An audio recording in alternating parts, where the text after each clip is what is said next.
Camels, the cigarette that's first in the service, presents from the 6th Ferrying Group Air Transport Command at Long Beach, California, the Abbott and Costello program. With the music of Big Stevens and his orchestra, the songs of Connie Haynes and the Camel Five, tonight's guest, Miss Merle Oberon, and starring Bud Abbott and Lou Costello.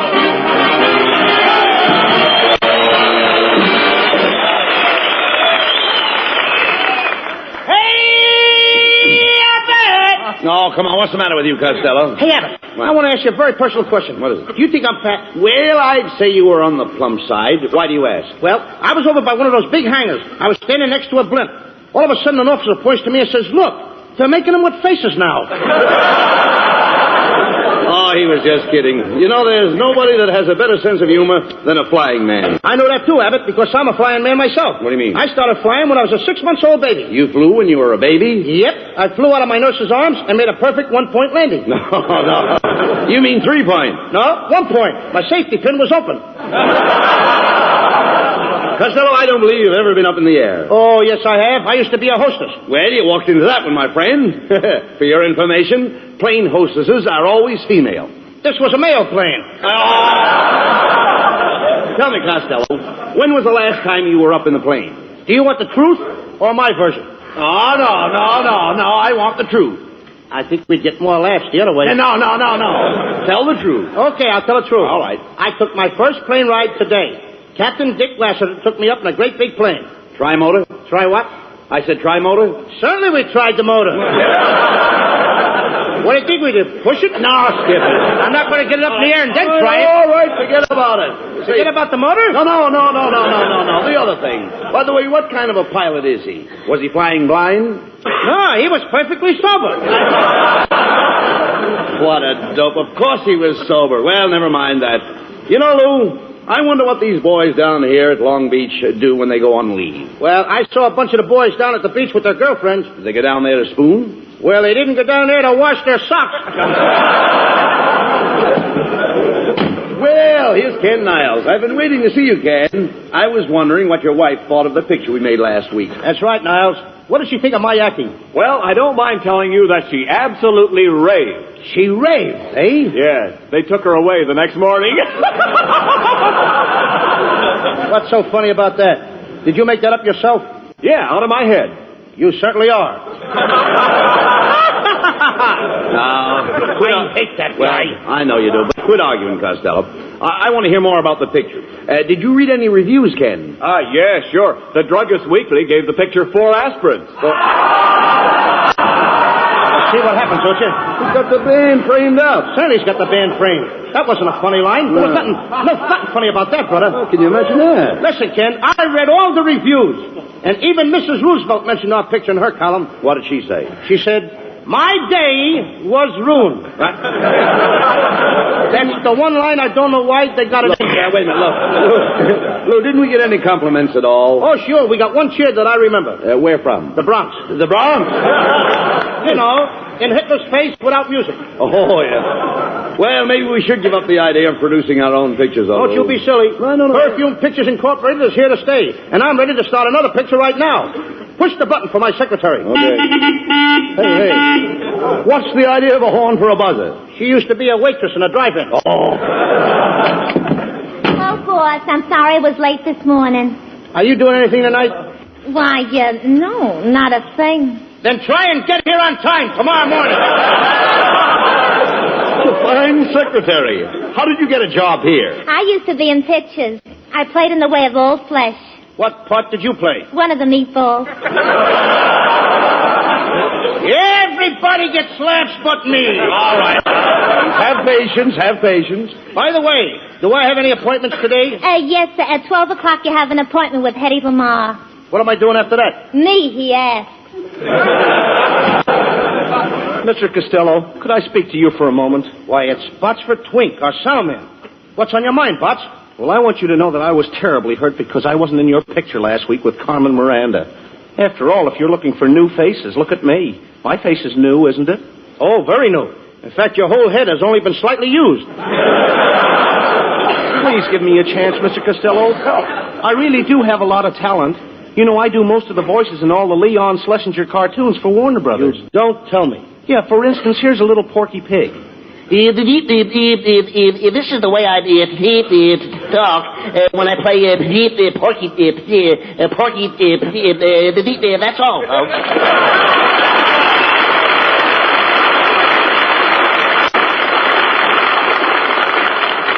I'll play Porky for you for $1,000.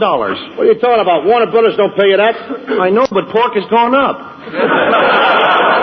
What else do you do, Botsford? Oh, did you ever hear Bugs Bunny? I have a carrot here, so I'll give you a little sample.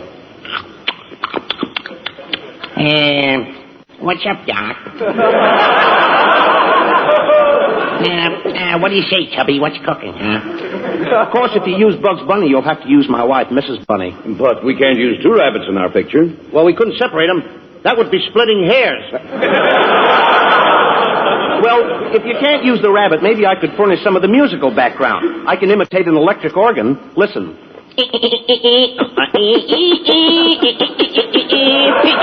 Clever, ain't he? Do you call it an organ? Now listen, Botsford. I can't use any of that stuff in my picture. Now, will you get out of here? Now look what you did. No. Now look what you did. Now look what you did. Every time you yell at me, I get the hiccups. When you yell at me, he gets that. Why do you yell? How did I know? Did I know that when I talk loud, he gets the hiccups? Costello, did I know that? Well, don't yell at him. Do All right. something for the poor fellow. Please, Botsford. I said, talk nice to him. Botsford, I'm talking low and easy. Now, take it easy. No more hiccups. That brings him out of it. That brings him out of it. Does it? I didn't know that. All right, take it easy. How do you feel? Better now. Oh, you do? I feel fine. Oh, am I glad of that, Abbott. Now, let's get back to this picture. But, Mr. Costello, are you sure you can't use the organ? Botsford, how many times do I have to tell you that I don't... Please. Please, got it him again, didn't you? See what I told you? You know what I'm doing. Get him out of here!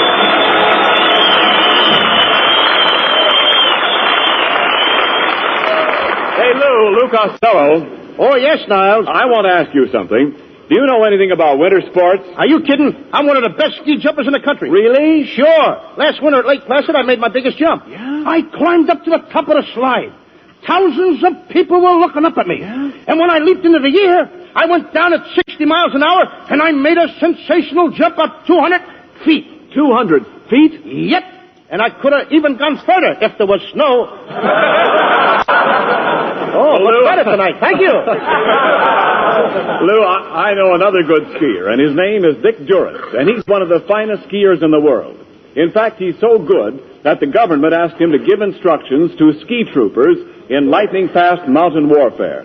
Dick knows his smoking, too. He said, quote, I've smoked Camels for years. They have the full, rich flavor that I want in a cigarette. No matter how often I smoke, Camels never tire my taste, never get my throat. unquote.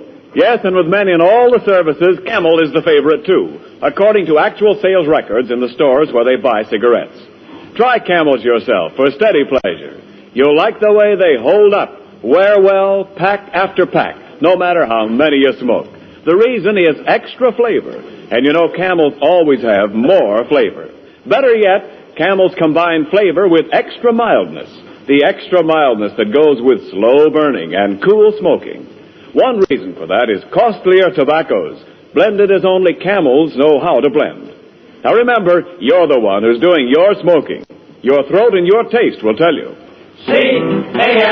C-A-M-E-L-S. Camels. Get a pack tonight. Send a carton to that fellow in the service. Costello, we can't hold up production on your new picture any longer. Now, we've got to get a leading lady. How about giving that secretary of yours a chance? She has blue eyes and blonde hair. And a Supreme Court figure. What do you mean, a Supreme Court figure? A Supreme Court figure?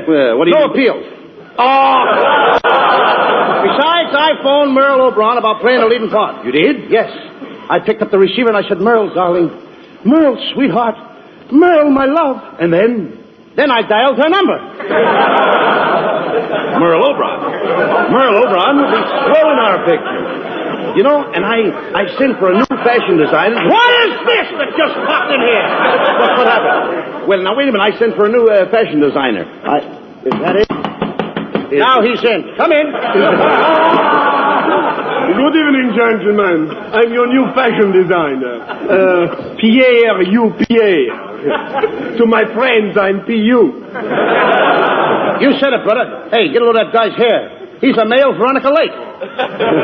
Yeah, this is Lou Costello. Oh, how do you do, Mr. Costello? Thank you, sir. You are just the man I'm looking at. I've not seen you in a long distance. Get the way his hair hangs over his face.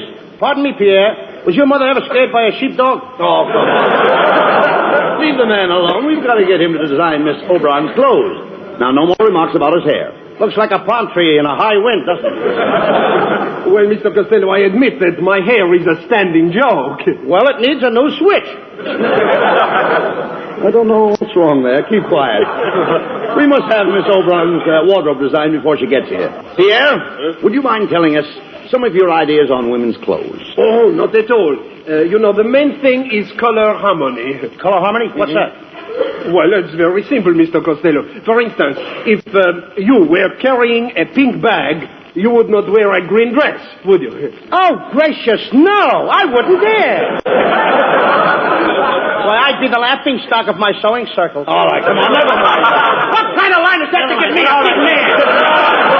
Forget it. Skip those things. Come here, Pierre. Now, with a shortage of materials, how about something plain for Miss Oberon to wear?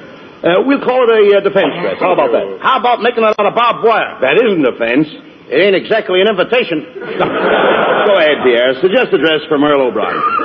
Something that she can wear in our picture. Well, being a brunette, I would suggest that I make Miss Oberon a gown of apple green with a peach skirt, lemon trimmings, plum ruffles, an orange belt, and a tangerine scarf. That ain't a dress.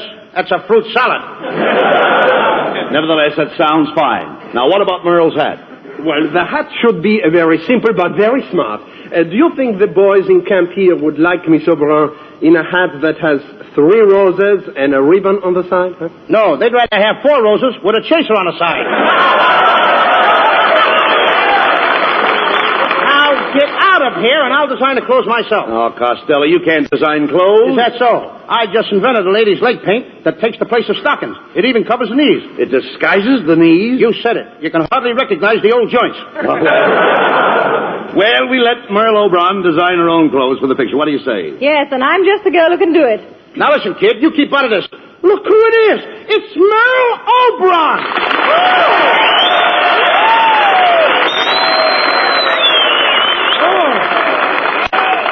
Merle, I'm overjoyed. I'm overcome. I'm overwhelmed. I'm over here. Merle, I've always been in love with you. You're so beautiful. Can I give you a kiss? Well, all right, but just one.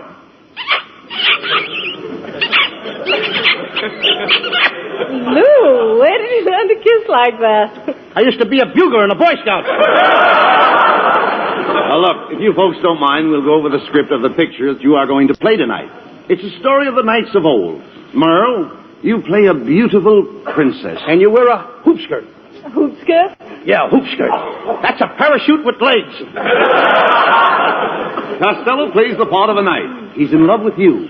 I thought nights were tall. Well, kid, on account of daylight saving time, the nights are getting shorter. As the first scene opens, Merle, you're in the palace, awaiting the arrival of your lover. You are playing the organ. Organ like this? Botsford, didn't I tell you that you couldn't be in this picture? I started it again. Don't shout at him. I'm sorry. I'm sorry. All right, I'm sorry. I'm talking nice and easy. Relax. Take it easy. All right, Botsford. Shout at him in a moment. I'm talking nice. How easy can I talk? I'm okay. I'm sorry, Botsford. Very sorry. I'm okay now, Mr. Costello. Oh, I'm glad you are. Now keep out of the picture. You did it again. Don't yell at me. Please. Botsford, I'm sorry. Will you please put a gag in his mouth? Put a gag in his mouth. If I had a gag, I'd tell it myself. Come on, let's get back to this story. Costello, as a knight, your costume is a suit of armor. That's right, Lou. You wear an iron coat, an iron vest, and iron trousers. In fact, you wear a whole iron suit. Where do I get a pressed? At Lockheed? Now your suit may become rusty, so you better keep yourself well oiled. I'd have to be oiled to make love to you in an iron suit. Merle, You walk out on the balcony. Yes, and I sneak right up to it. But how'd you get across the moat? I caught the guard with his bridges down. Then we have the big scene where Costello serenades you with a song of love. And Lou, I will drop a flower on you. In a mad moment of love? No, in a pot. Now, Merle, you signal that the coast is clear. And Costello, you climb the balcony. You reach Merle's side. You're panting from the long climb in that suit of armor. Yes, that's it. You gaze into her eyes. Remember, this is your big chance. Never mind, no more pants. Never mind that. There's emotion in your voice. As you stand there in your iron suit, what do you say to her? Hey, kid, have you got a can opener?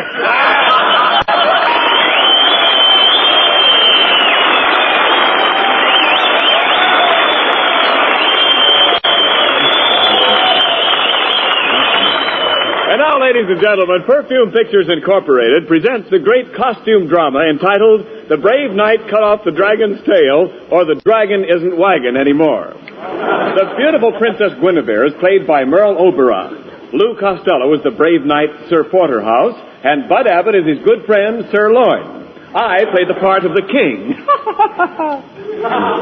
As the scene opens, the princess and I await the arrival of two brave knights in our kingdom. Curtain. Greetings, brave knights. Kindly approach the throne. Greetings, Your Majesty. I am Sir Loin, Knight of the Bath from Saxony. And I am Sir Porterhouse, Knight of the Bath from Constantinople. What kind of work did I give you? Constantinople? Yes, Turkish bed.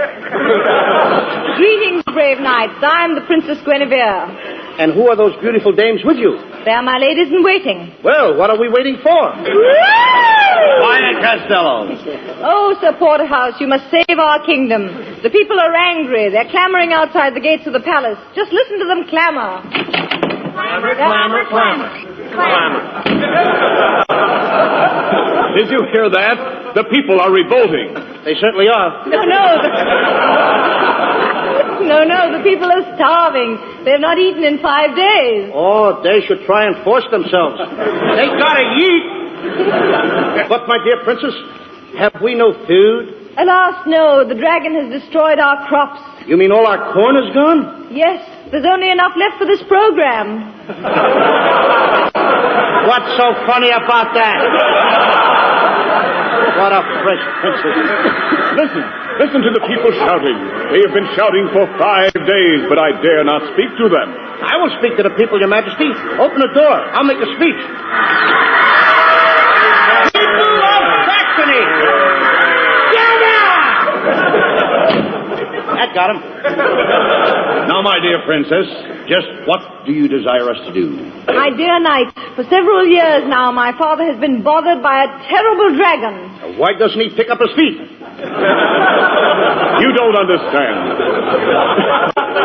You don't understand. Nobody understood that.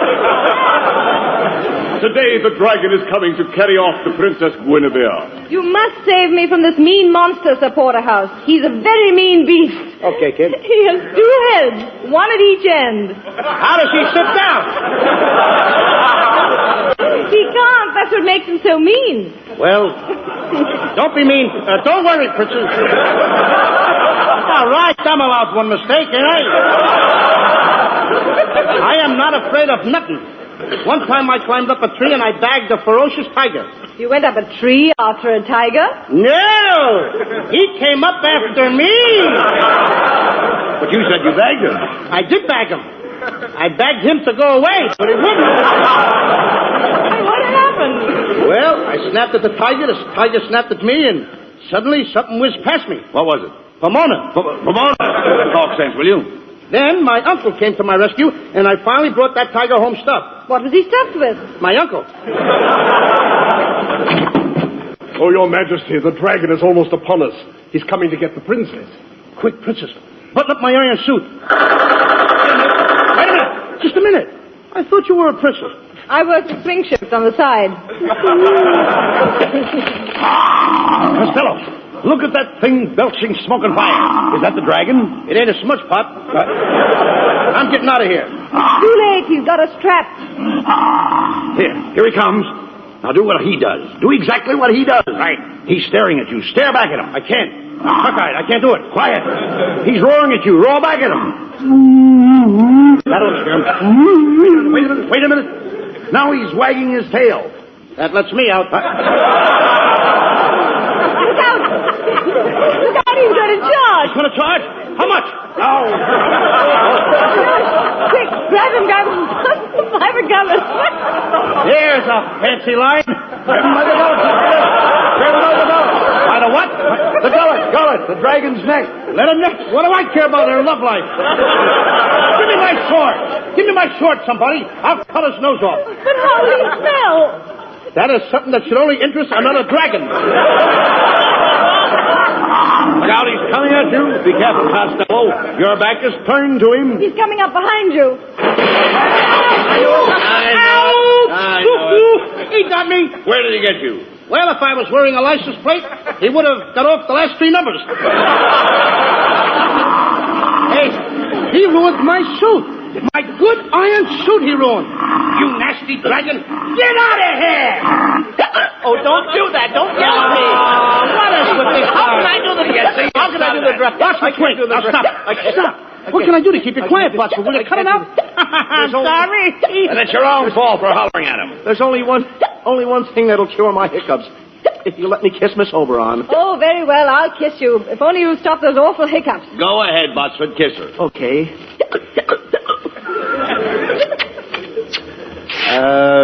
How do you feel now, Botsford? Oh, I feel fine. But, what?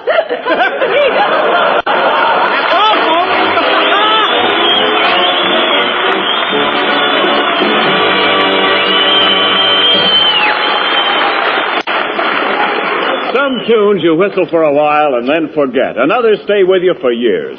I think the ones you remember are the ones that have character. I believe that goes for cigarettes, too.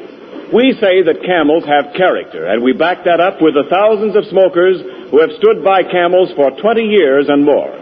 We think it's true that more people have smoked Camels longer than any other cigarette. Try Camels and see for yourself.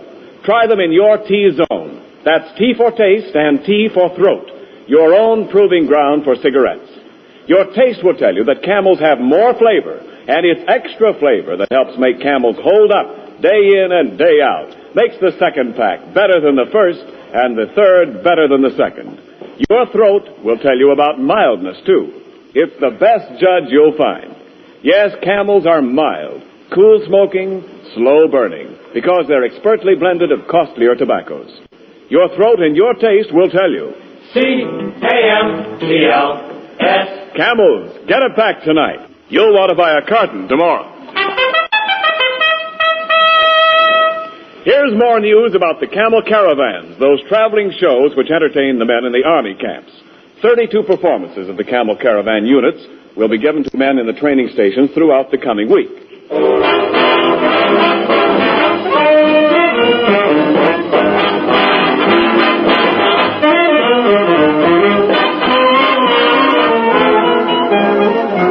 And now here are Bud Abbott and Lou Costello with a final word. Thanks, Ken. Ladies and gentlemen, it's really been a thrill for Bud and me to do this program from the Ferry and Command Air Base here at Long Beach. And an added thrill to be here with Merle Oberon. Thank you, Lou. I had a wonderful time, and it's been lots of fun. That's right, Merle. And we'd like to extend our sincere thanks to Colonel Ralph E. Spake, Lieutenant Colonel John P. Frame, Jr., and their splendid staff of officers for the opportunity to make this visit. Next week, we'll be back in Hollywood on Thanksgiving Day. In addition to the regular gang, we'll have as our guest Herbert Marshall. And we do hope you'll all join us. Until next Thursday, Bud and I wish you all a very pleasant good night.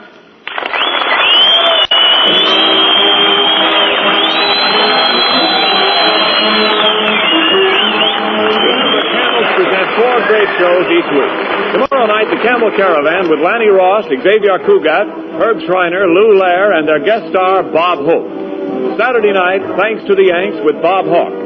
Monday night, Blondie, and next Thursday at the same time, Abbott and Costello with their guest, Herbert Marshall. Our broadcast this evening was from the 6th Ferrying Group, Air Transport Command at Long Beach, and does not constitute an endorsement of our product by the War Department, as they do not endorse any product.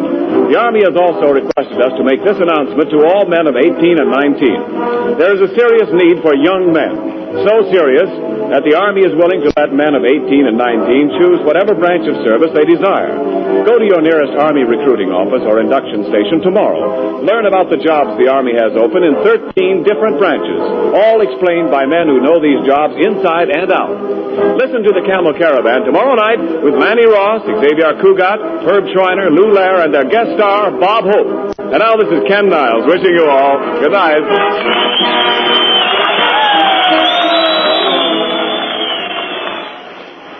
Mister, if you've got a pipe that's biting you, why, it just means one thing.